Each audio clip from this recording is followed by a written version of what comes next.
Get rid of those pesky rabbits that are chewing up your lawn, eating your vegetables, and destroying your plants? Today's video, that's what we're going to talk about. Stay tuned.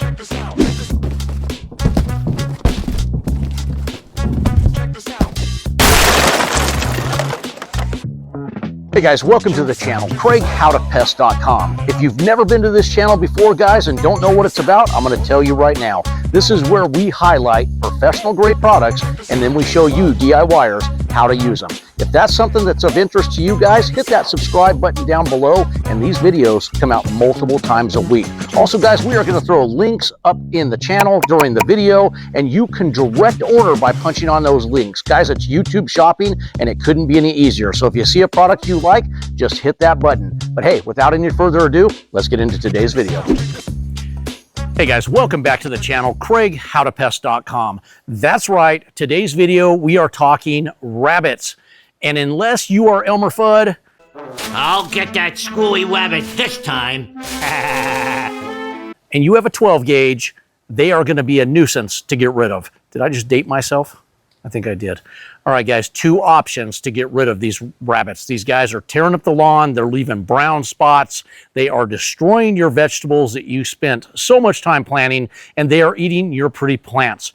Well, guys, I got two options, like I said, and let's get right into them.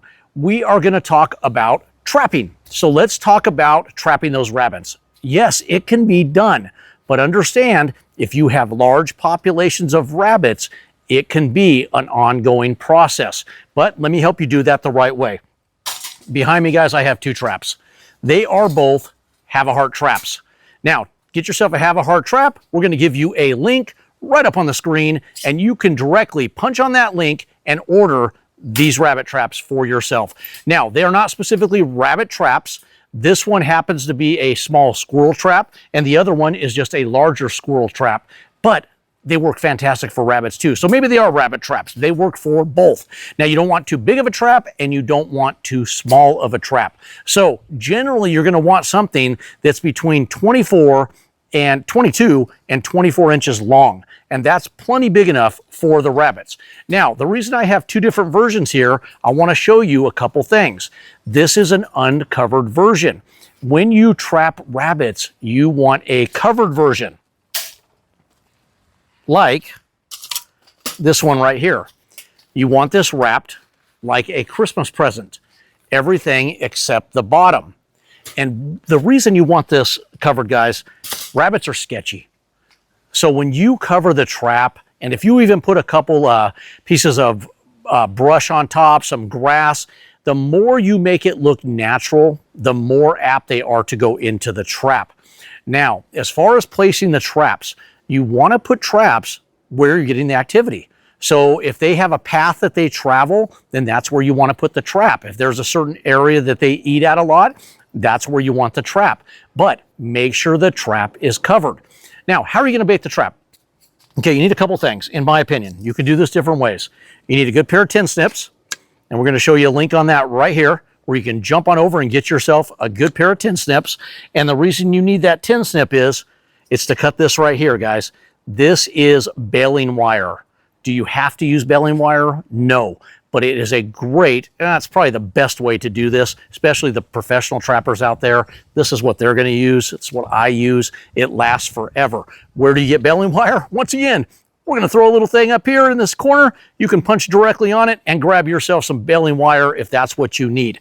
Now, the reason you see the hook on this baling wire is because you're going to hang the bait that I tell you about in the back of the trap. Now, this is for display purposes. Do you see the trigger pan right here? See this little pan right here? This is what they step on that makes the door shut in the front.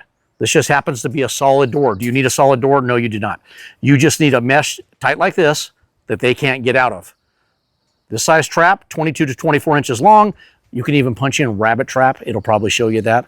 But this right here, squirrel rabbit, is plenty big enough, and we trap rabbits all day long in this. Now, this baling wire, let's open this trap up and show you. The baling wire is going to hang in the back of the trap, like so. Now that wire is in the back. Do you notice how it's behind the trigger pan right here? It's behind this. So they have to go far enough in to actually get the bait to make them step on the pan to trigger this where the door shuts on them. So when you hang the bait in the back, what kind of bait are you going to hang? They're herbivores, guys. Rabbits are herbivores. Herbivores, is that the right word? They just eat vegetables, grass, stuff like that. So the best thing to hang in the back, and a real easy thing to put on baling wire, in my opinion, and we have a lot of success with it, is we hang a carrot. We actually hang a couple carrots on there. They say with the green stem coming off where it looks like Bugs Bunny type carrot. Doesn't have to be. I never use those. I just hang carrots, and it's a visual for them, guys. Now, how are you going to lure them in?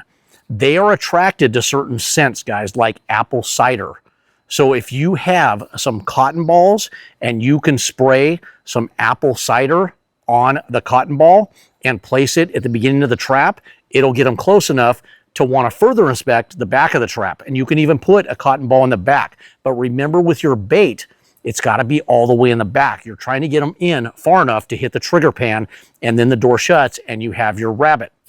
Now, in the very beginning where I said put the cotton ball, there's different ways of doing this. It's called a Hansel and Gretel trail. You're kind of luring them in, a pea-size amount. So it's real small. It's just for them to go, oh, hey, there's something better in the back of that trap. And then they continue on and you catch them. Now, what you do with the rabbit, that's up to you guys. Relocate, euthanize, it's going to be strictly up to you, your state laws, and how you want to deal with it. I'm strictly telling you how to catch the rabbits. Now, I would set multiple traps, and you are going to catch multiple rabbits. Also understand this, guys, you're not trying to torture these little critters. So check the traps early in the morning in these hot summer months, because they will die in that trap if it's too hot fast. So you need to set those traps at night and then check them in the morning. The rabbits are going to get active around dawn to dusk, and that's when they're going to usually be going at things. So just make sure you frequently check the traps, check them daily. Don't go days on end without checking your traps. It's just not a humane way to do it. And then catch your animals, remove them, reset. Now, there are things that rabbits hate, and we're going to get into that in a minute. But as far as that trapping goes, if you have an issue with them not stepping on the trigger pan, I want to give you a little pro tip. What we do is we cut a piece of cardboard that is the length of the trap inside the door where it shuts. Let's grab this right here. You're going to put a piece of cardboard that's going to start right here, and it's going to go all the way to the back of the trap. Why are you doing that? Because now you are disguising the trigger pan. This usually isn't the case for rabbits. This is usually the case when we're going after fox, after raccoons, ones that are smart.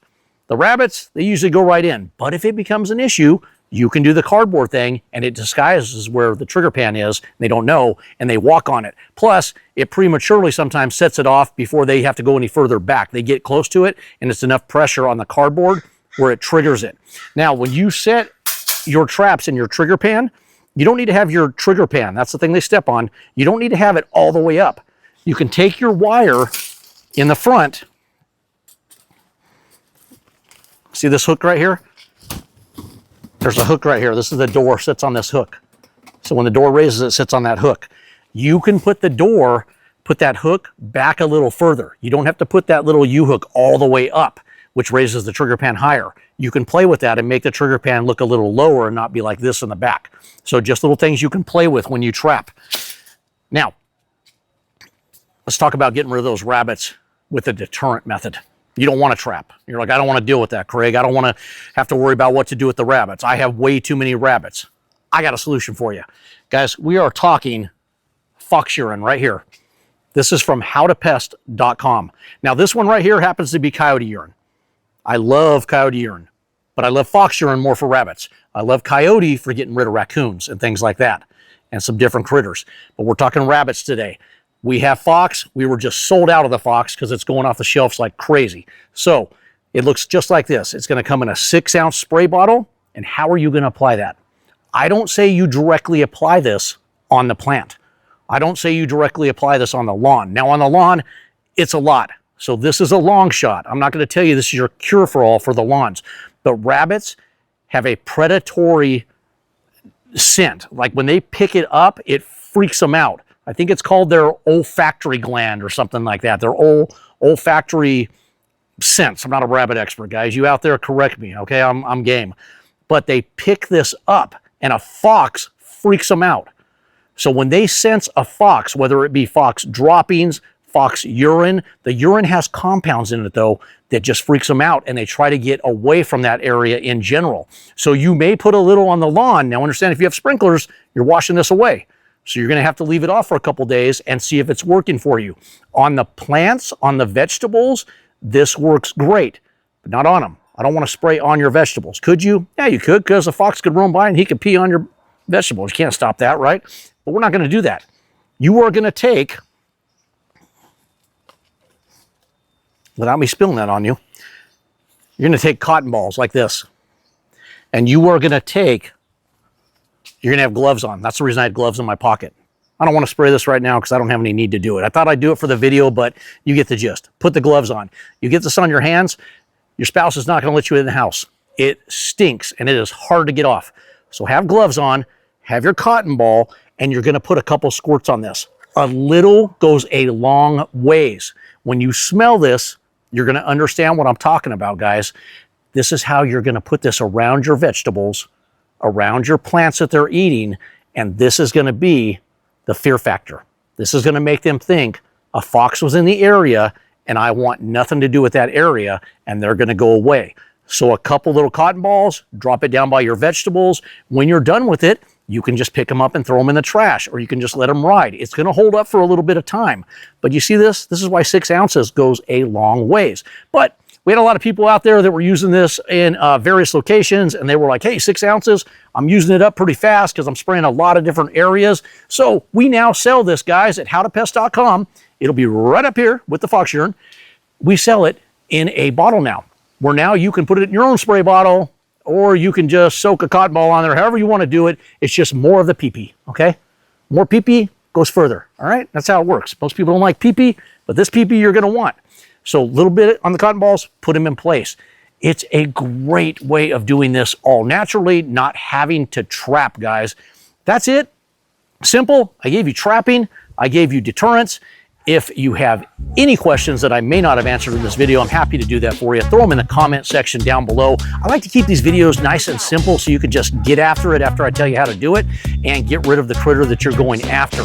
Appreciate the thumbs up out there, guys. If you have not subscribed to the channel, do us a favor, go down below, hit that subscribe button, and these videos come out multiple times a week. Craig, howtopest.com.